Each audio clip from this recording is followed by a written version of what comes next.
นี่ก็คือวิธีการฟัดข้าวนะครับฟัดเอาแกลบมันออกนะครับแล้วก็จะเอาไปแช่เพื่อจะไปทำจะไปโม่ทำเป็นขนมนะครับ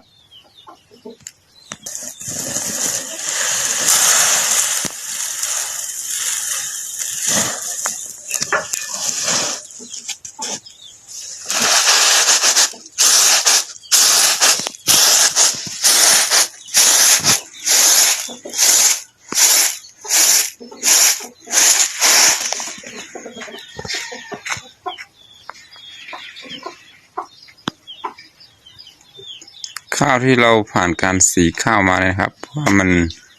แกลบมันนี้ไม่หมดนะครับว่าเราต้องมาฟัดแกลบมันออกอีกรอบหนึ่งนะครับ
ที่เราลนไฟมาแล้วนะครับเราก็จะมานั่งฉีกเป็นชิ้นๆแบบนี้นะครับ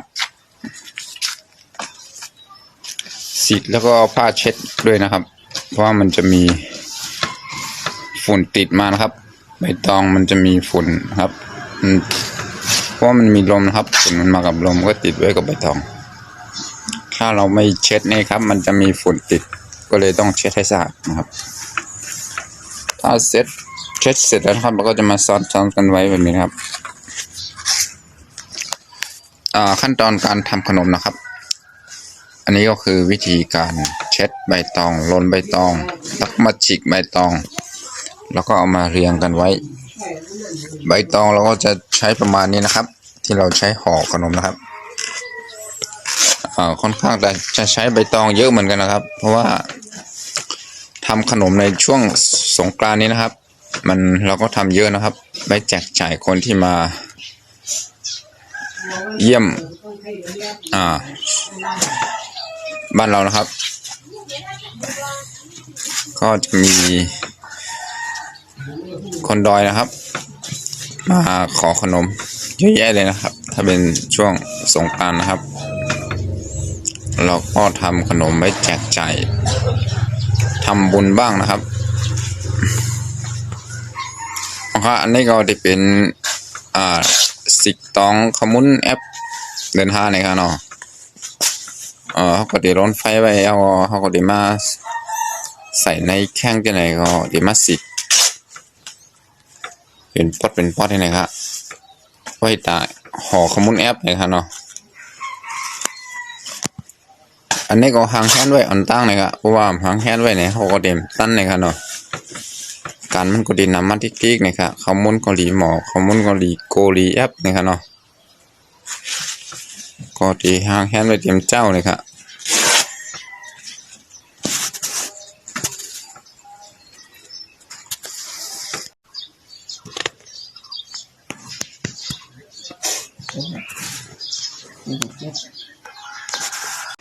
นี่ก็คือข้าวนะครับที่เราแช่ไว้นะครับ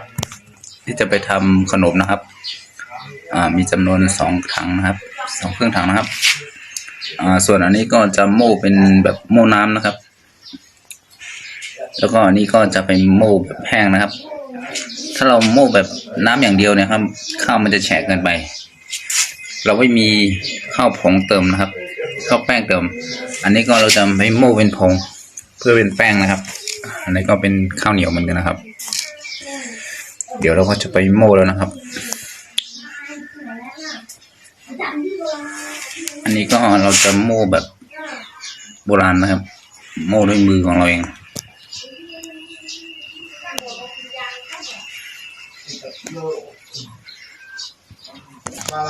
อันนี้ก็ถั่วลิสงนะครับเราเตรียมไว้นะครับ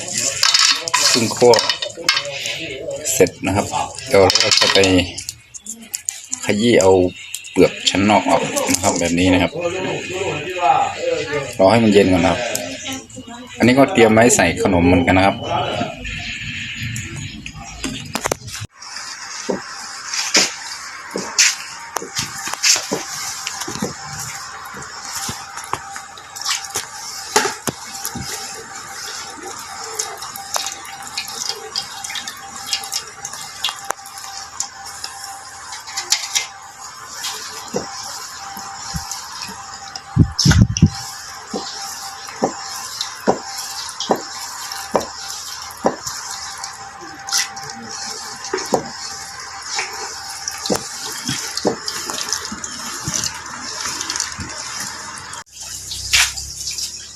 เสียสาเด้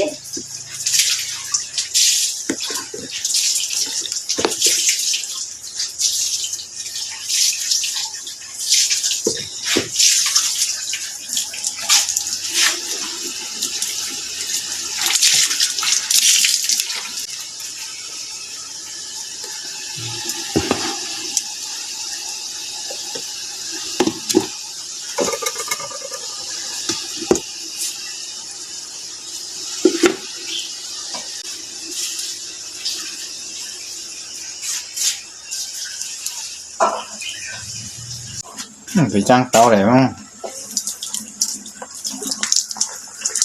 จมูกนั่นน่ะจำแล้วก็เข้ามาหุงน้ำอ้อยค่ะเนาะหุงน้ำอ้อยแต่ได้ใส่ข้อมูลแอปเดินห้าเลยครับ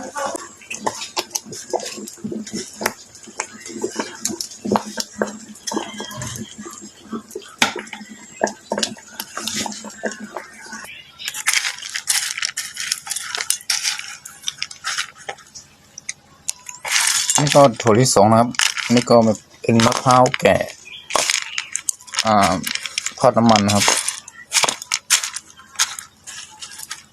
อันนี้ก็เราเตรียมไว้ใส่ขนมนะครับลงไว้กันเนาะให้มันกัดอิดๆหน่อยครับ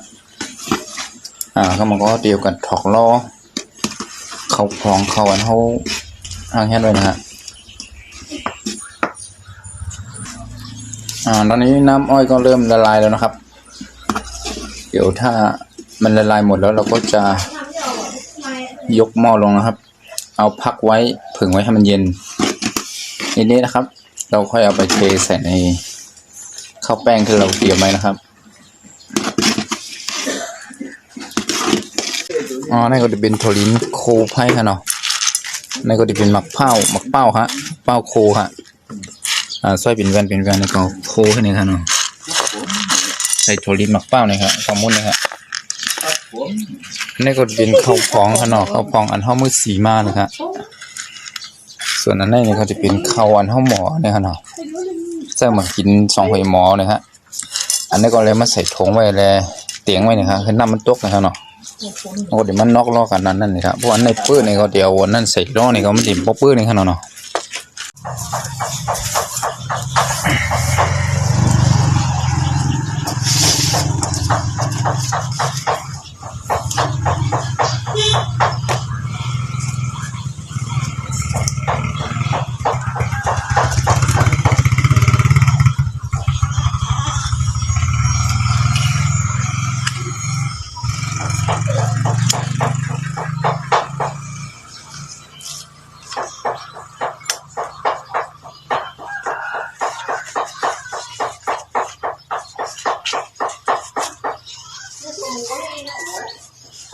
อันนี้ว่าอะไรนี่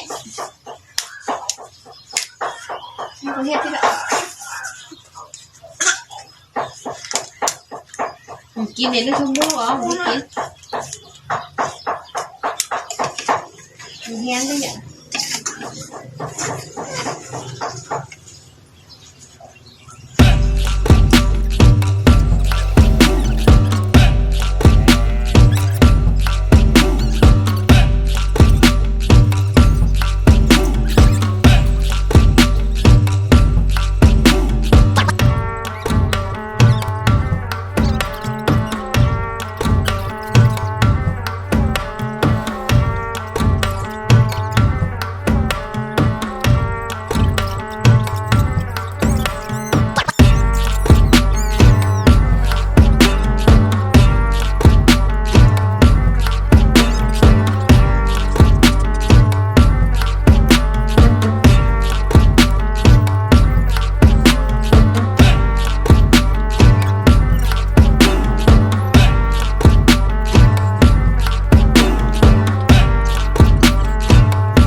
Di buang, di buang.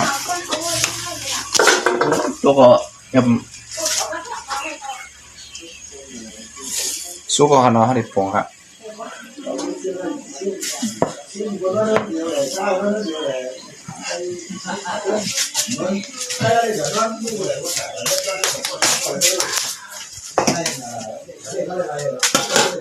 Tujuh ini kalau enak no.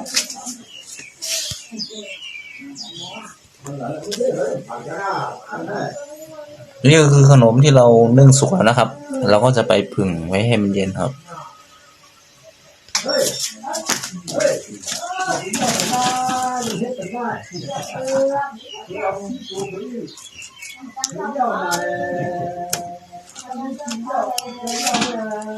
ก็จะผึ่งไว้ให้มันเย็นนะครับเดี๋ยวเราค่อยไปย้ายเอาไปใส่ไว้ในตะกร้านะครับตอนนี้มันยังร้อนอยู่นะครับ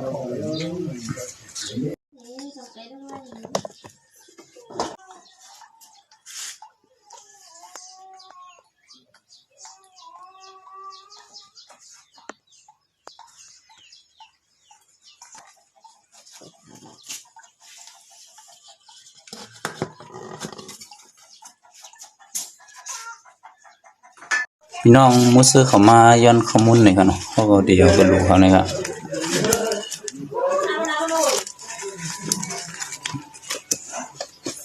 ก็พวกปีใหม่สร้างแก่นในเขาได้มาย้อนในเขาเนาะเขาก็ได้เอาหลูนึงก้อนนึงแคป2 แคปนะครับไหน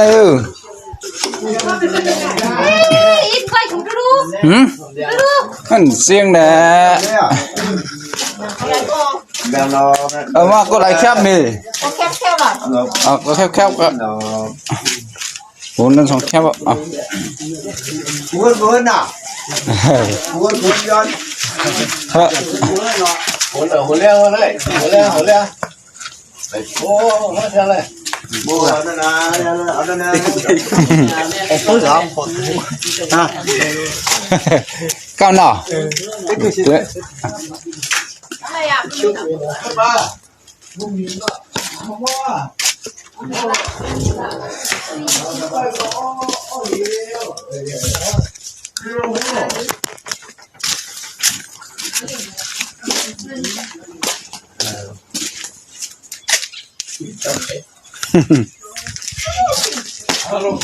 ก็ฟันมันเด่นอยู่จะมันอะไรด้วย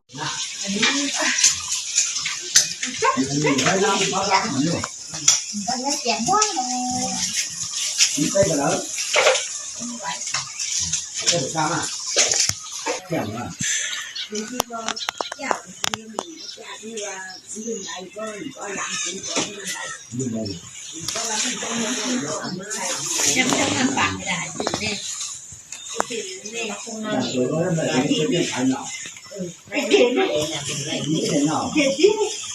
เ